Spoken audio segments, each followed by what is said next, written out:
आज हम डिस्कस करने वाले हैं कार्बन एंड इट्स कंपाउंड्स में सोप्स एंड डिटर्जेंट्स की। तो इसमें आप देखोगे सोप्स, डिटर्जेंट्स, इनकी मैन्युफैक्चर और क्लीनिंग एक्शन। तो any substance having cleaning action is called detergent. तो किसे कहेंगे डिटर्जेंट? कोई भी सब्सटेंस जिसका क्लीनिंग एक्शन हो, इसको डिटर्जेंट कहते हैं। So there are two types of detergents. One is soapy detergent and another is non-soapy detergent.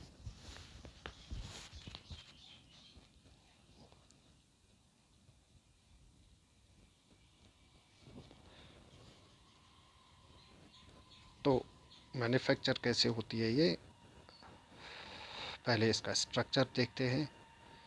This soap it is made up of potassium salt और long chain of carboxylic acids. Sodium citrate and sodium palmate are the examples. तो sodium citrate C17H35 COONA, sodium palmate C15H13 COO negative Na positive. तो sodium salt, these are the sodium salt of carboxylic acids.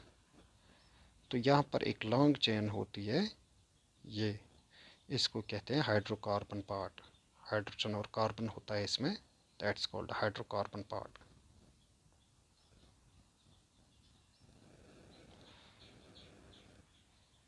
तो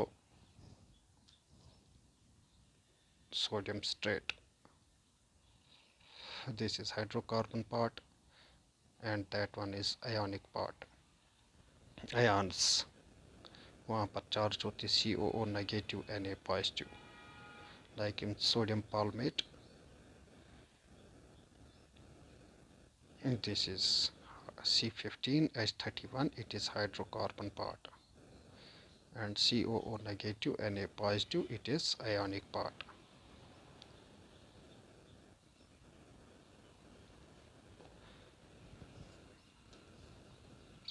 तो manufacture कैसे होती है soap?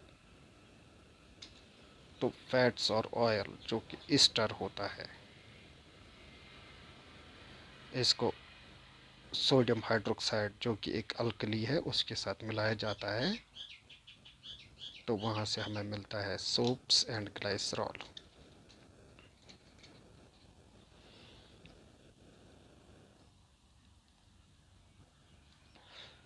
तो reaction is also called the hydrolysis of fats, क्योंकि ester, hydrolysis of esters भी कह सकते हैं। एस्टर को सोडियम हाइड्रोक्साइड के साथ मिलाकर हमें सोप और ग्लाइसरॉल मिल जाता है। तो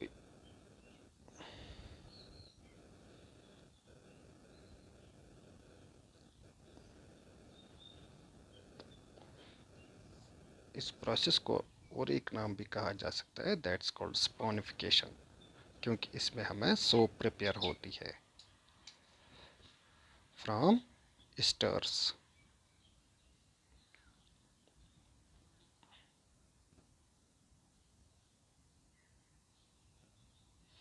तो सोप बनाने के लिए सबसे बेस्ट होता है कैस्टर ऑयल।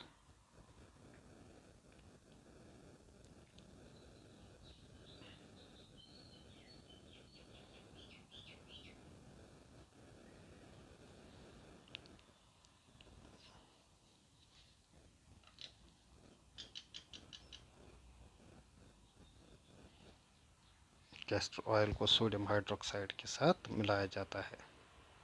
तो लेबॉर्ट्री में इसको प्रिपेयर कर सकते हैं, उसके लिए हमें चाहिए वेजिटेबल ऑयल जिसको कैस्टर ऑयल कहते हैं, sodium hydroxide and sodium chloride.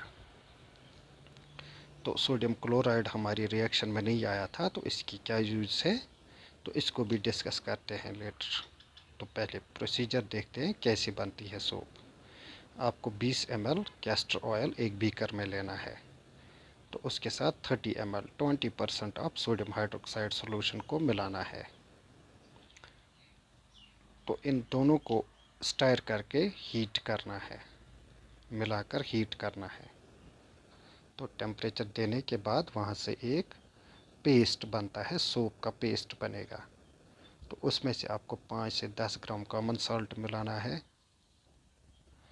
तो इस सब सॉल्यूशन को कुछ देर के लिए ठंडा करना है और उसे स्टायर करना है, उसको हिलाते रहना है। By stirring rod you can do it. तो जब ये ठंडा हो जाएगा तो वहाँ से आपको सोप मिलेगी।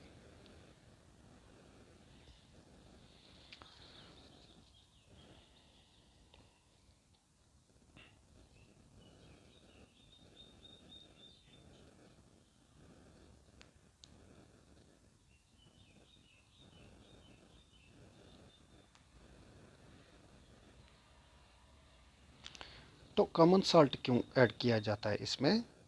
कॉमन सॉल्ट से ये सोप जो है, सोप का जो सॉल्यूशन होता है वहाँ से आपको सोप प्रेसिपिटेट होगी। तो जो एक्वस सॉल्यूशन होता है सोप का, वहाँ से आपको कॉमन सॉल्ट मिलाने से सोप बाहर निकलेगी। So it is the use of this common salt.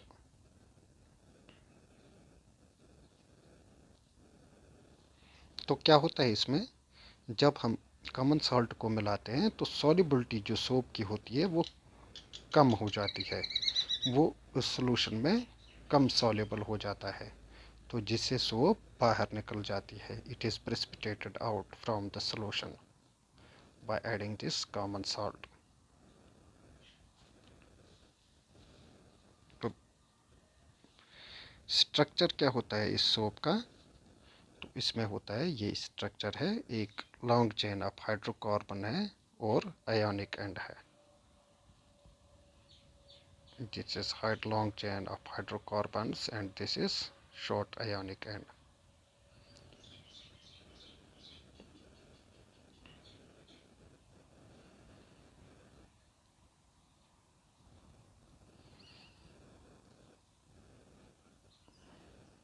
तो long chain of hydrocarbon part जो होता है that is insoluble in water, ये पानी में हल नहीं होता है, तो इसको हम कहेंगे हाइड्रोफोबिक, हाइड्रोफोबिक एंड। लेकिन सॉल्युबल होता है ये डर्ट में। तो शॉर्ट आयोनिक एंड जो होता है वो that is soluble in water, तो इसको कहेंगे हाइड्रोफिलिक एंड। लेकिन डर्ट में ये इनसॉल्युबल रहता है। तो इस तरह से का एक एंड पानी में हल हो जाता है और दूसरा इनसॉल्युबल रहता है, तो वहाँ से फोम जो बनती है that's called micelles. So what is micelles? Spherical aggregate of soap molecule in soap solution. तो आधी सोप पानी में हल हो गई और आधी फोम की शक्ल इख्तियार करती है, तो उस सॉल्यूशन को हम मिसलस कहते हैं, लाइक दिस।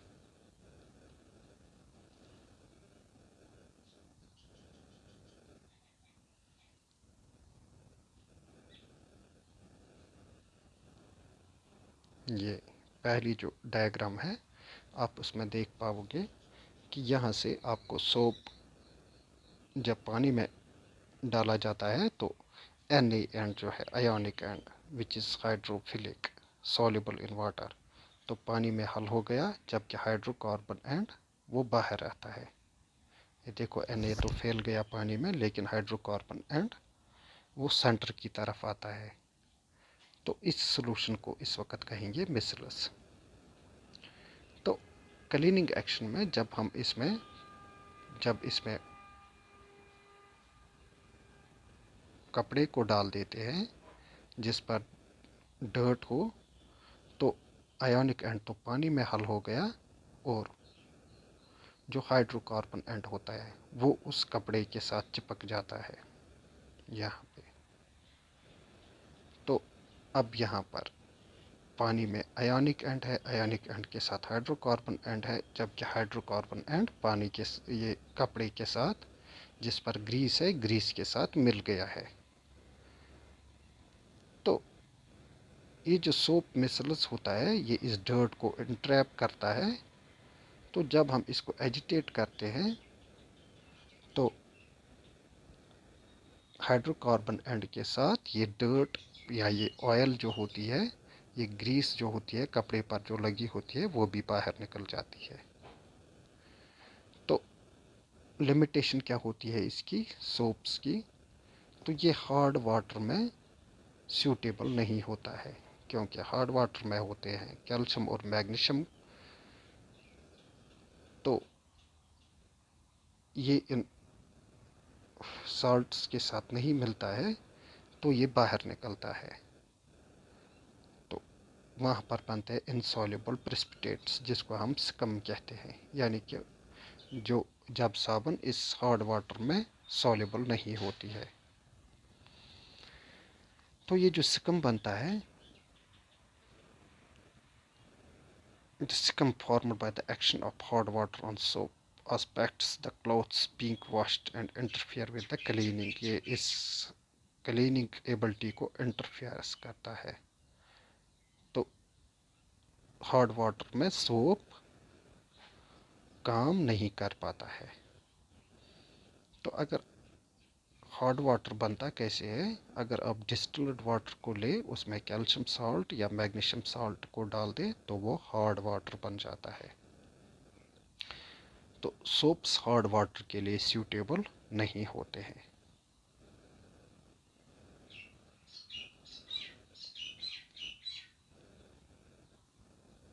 डिटर्जेंट्स का क्लीनिंग एक्शन वही है कि एक एंड पानी में हल हो जाता है और दूसरा एंड बाहर रहता है। बट जिस डिटर्जेंट और सोप में एक डिफरेंस होती है, वहाँ पर थे carboxylic acids, but here it is benzoic acids, sodium salt of long benzoic acids. तो इसकी भी वाटर में क्लीनिंग प्रॉपर्टी है। लाइक ये दो, these are detergents।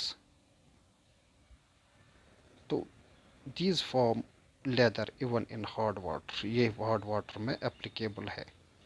तो ये देखिए long chain of hydrocarbon and ionic and, hydrocarbon and ionic and. Difference इतनी ही है कि यहाँ पर बेंजोइक एसिड है और वहाँ पर था carboxylic acids. These detergents, they form leather even in hard water. That means detergents can clean even in hard water also।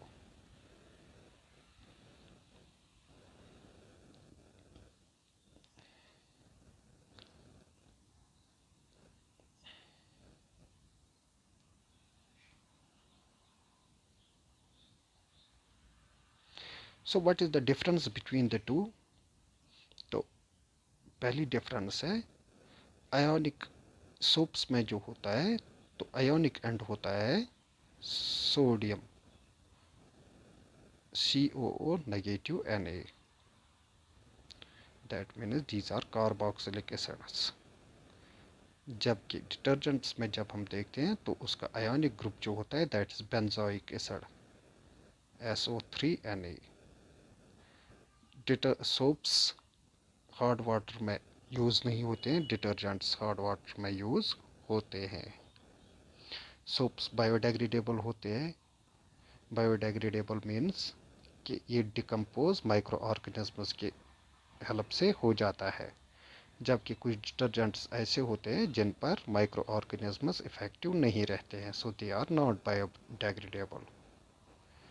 तो सोप्स जो होते हैं इनकी जो क्लीनिंग एक्शन होती है that is relatively weak cleaning action इनका होता है, जबकि detergents they have strong cleaning action. तो सोप्स जो होते हैं तो ये पानी में सॉल्युबल कम हो जाते हैं, डिटर्जेंट्स ये ज़्यादा सॉल्युबल पानी में हो जाते हैं as compare to the soaps. तो ये कुछ डिफरेंसेस है बिटवीन द टू। तो कभी ऐसे भी क्वेश्चन आ जाता है जो कि इन डिफरेंसेस में ही आपको उनका आंसर मिलेगा। What are the advantage of detergent over the soap. Detergents कैसे सोप से उनसे ज़्यादा फ़ायदा है, एडवांटेज कैसे है, मेरिट्स कौन से है। तो आपको यहाँ ये पॉइंट आउट करना है। They are used in hard water, strong cleaning action, they are more soluble in water. जबकि सोप्स वैसे नहीं होते हैं। So what are the disadvantage, क्या होते हैं इस सोप के, डिटर्जेंट के और द सोप्स। तो आपको कौन सा पॉइंट मेंशन करना है, ये दे आर नॉन बायोडिग्रेडेबल, तो जिससे वाटर पोल्यूशन होती है। जबकि सोप्स जो होते हैं biodegradable, so they are not sources of water pollution. Thank you, have a nice day।